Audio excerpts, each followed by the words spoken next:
Assalamualaikum warahmatullahi wabarakatuh.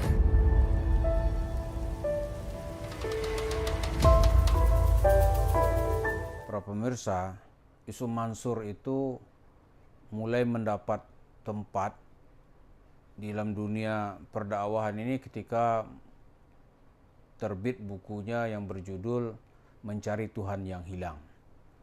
Sebenarnya buku itu yang paling enak sebenarnya judulnya, isinya sih biasa-biasa aja. Nanti kita bandingkan nanti bagaimana mencari Tuhan dalam versi kaum salaf gitu. Kalau Yusuf Mansur dalam bukunya itu bercerita mencari Tuhan yang hilang itu kan di tengah kehidupan Jakarta yang gersang, itu menarik bagi orang ketika itu. Kemudian cara Yusuf Mansur menawarkan dalam bukunya itu ya rajin beribadah, rajin berdoa, gitu-gitulah berdoa. Kemudian ujung-ujungnya diikat nanti dengan sedekah. Nah, itu pelajaran yang diberikan oleh Yusuf Mansur di awal kemunculannya. Wah, ini sedekah gitu. Kalau sedekah, kemudian ya sedekah Yusuf Mansur itu misalnya nih orang ditawarin bersedekah 1 juta, itu akan menjadi 10 juta. Jadi kalau kita punya duit, kata Yusuf Mansur, itu misalnya duitnya 1 miliar. Dia akan cerita besar-besar itu. Kalau sedekah kecil-kecil katanya nggak cukup untuk menutup dosa. Jadi misalnya sedekah 1 miliar. Uang Anda katanya ada 5 miliar. Disedekahkan 1 miliar. Uang kata Yusuf Mansur bukan menjadi 4 miliar, bukan tinggal 4 miliar, enggak. Tapi uang di saat itu akan menjadi 14 miliar. Wah, dia cerita begitu-begitu aja. Dari mana yang 10 lagi itu gitu. Yang 10 itu katanya karena yang 1 miliar disedekahkan diganti oleh Allah 10 miliar. Kemudian yang sisa 4 miliar itu ditambahin ke 10. Maka uang akan menjadi 14 miliar. Begitu sederhananya Yusuf Mansur menggiring orang ketika ingin mendapatkan Tuhan. Ketika Tuhan itu sudah hilang, ya harus dipanggil dengan uang. Kira-kira gitulah. Dipanggil dengan uang. Walaupun nanti dalil-dalil itu tidak ada yang bisa dipertahankan secara ilmiah. Nggak ada. Kalau ilmiah maksudnya kalau dari ajaran Islam ada rujukan kitab tafsirnya. Ini nggak ada. Dia Yusuf Mansur itu berhalusinasi aja. Jadi orang yang tidak punya background atau pelajaran agama ini yang seolah-olah yang diceritakan Yusuf Mansur itu benar gitu. Tapi begitu di debat dipersoalkan, Yusuf Mansur biasanya akan diam dan menghentikan pembicaraan. Nah, itu banyak di banyak tempat gitu. Cuma kadang-kadang orang kita kan nggak mau itu berdebat dengan seseorang yang mengaku tokoh agama gitu. Katakanlah ustadz, orang nggak mau, malas gitu. Masa ustadz di debat, mungkin paling-paling dia pergi gitu. Nah, itu yang di situ Yusuf Mansur mulai mempopulerkan dirinya dengan cerita mencari Tuhan yang hilang. Kemudian dia cover kegiatan itu dalam bentuk dakwah wisata hati, ya kan? Orang berwisata kan pergi ke tempat-tempat lain, ini enggak, hati itu yang diajak bagaimana rihlatul qalb, itu kan, rihlatul qalbi. Rihlahnya hati gitu. Itu diungkap oleh Yusuf Mansur. Walaupun nanti kalau orang agak sedikit kritis, itu faktanya nggak ada. Misalnya nih, ketika dia orang mulai kritis meminta uang para pendengarnya atau jemaahnya supaya tos-tosan gitu. Orang nggak mau lagi. Anda nggak mau uangnya bertambah? Enggak, Ustaz gitu. Itu aja kan? Maka di saat itu lumpuhlah segala argumen Yusuf Mansur. Nah, sekarang kita bandingkan bagaimana mencari Tuhan dalam pendekatan kaum salaf. Seperti yang diutarakan oleh seorang tokoh salafi di Indonesia, yaitu Ustadz Dr. Khalid Basalamah. Khalid Basalamah di dalam ceramahnya mengatakan kalau ingin mendapat pahala yang lebih besar pahalanya dari mujahid fisabilillah, lebih besar pahalanya dari orang sholat malam terus menerus, lebih besar pahalanya dari orang puasa terus menerus.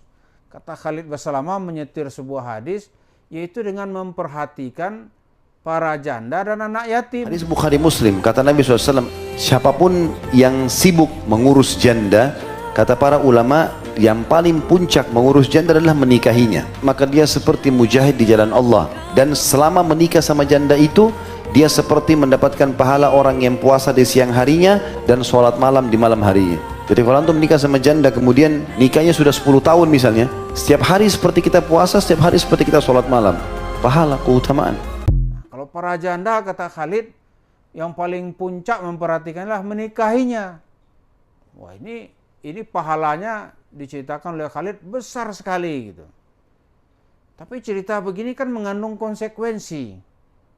Di tengah kultur kita tuh nggak biasa gitu.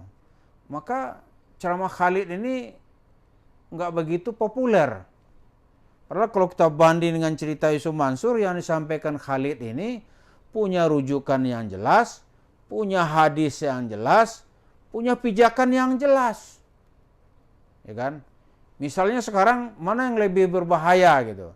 Yang disampaikan Khalid, ya kan, katakan mendapat pahala terus-menerus lebih baik daripada mujahid fi sabilillah. Ya, sekarang ini Israel perang dengan Hamas di Gaza gitu. Orang di sini kan lebih senang itu, lebih baik demo panas-panas gitu kan. Demo misalnya di depan kedutaan Amerika, itu banyak yang berani. Tapi menantang tawaran Khalid tadi itu banyak orang takut. Kenapa? Karena di sini perlu perjuangan. Tapi kalau cerita Yusuf Mansur, ceritanya kosong aja, ujung-ujungnya mengambil duit gitu. Bagaimana mengoleksi duit orang ini dengan cerita mendapatkan Tuhan. Maka judul buku itu mencari Tuhan yang hilang, karena dari hati orang sudah kehilangan Tuhan, kira-kira begitulah. Tapi oleh Khalid, bagaimana mendapatkan barakah, pahalanya banyak, lebih baik para mujahid fisabilillah, caranya bagaimana gitu. Ya kalau Khalid menawarkan orang harus berani berpoligami. Poligami kan? Tapi ini tentu saja perjuangannya berat sekali gitu. Berat sekali, tapi pahalanya besar. Malah Khalid mensetir hadis Nabi, menegakkan sunnah katanya. Di tengah fasadnya umatnya yang sudah rusak, itu seperti mujahid fisabilillah. Wah, tapi kan orang nggak tertarik dengan tawaran-tawaran begini. Padahal dalilnya jelas, pijakannya jelas, dan Khalid tidak mengambil keuntungan dari ceritanya. Beda dengan Yusuf Mansur. Yusuf Mansur pijakannya nggak jelas, dalilnya juga nggak jelas, dan dia mengambil keuntungan dari ceritanya. Cuma dia tidak memberi beban apa-apa kepada orang, hanya cerita-cerita kosong. Orang mau. Tapi untuk jangka waktu tertentu ya. Lama-lama begitu tawaran Yusuf Mansur nggak terbukti, orang mulai menjauh dan meninggalkannya. Nah sekarang ketika ditawarkan oleh Yusuf Mansur untuk mendekatkan diri kepada Allah, ternyata bukan hanya yang pahalanya besar, kata Khalid. Bukan dengan cara orang tiap sebentar nggak lepas wudhu, bukan itu. Tapi dengan cara memperhatikan kehidupan sosial. Ini banyak anak yatim yang keleleran misalnya. Ini para netizen ingin mendapatkan pahala yang banyak, barakah yang luar biasa. Nah, dia bisa menjadi bapak asuh atau ibu asuh dari anak-anak yatim ini. Dan saudara-saudara yang mempunyai kemampuan ekonomi, kata Khalid, mau mencari pahala ya mudah. Caranya bagaimana? Itu katanya nikahi itu para janda itu. Para janda puncak pengabdian dari seorang itu adalah dengan menikahinya, memperhatikannya. Wah itu pahalanya dengan bahasa Khalid itu lebih baik pahala mujahid fisabilillah. Lebih banyak pahalanya daripada orang sholat malam terus menerus. Lebih banyak pahalanya dari orang berpuasa terus menerus.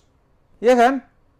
Cobalah kita banding-bandingkan bagaimana tawaran yang diberikan seperti cerita Khalid Basalamah dengan tawaran yang diceritakan oleh Mansur Yusuf Mansur dalam mencari Tuhan yang hilang. Mudah-mudahan dengan menambah ilmu ini kita akan bisa menimbang dan menilai mana ajaran yang ada dasarnya, mana yang hanya berdasarkan halusinasi semata. Terima kasih. Assalamualaikum warahmatullahi wabarakatuh.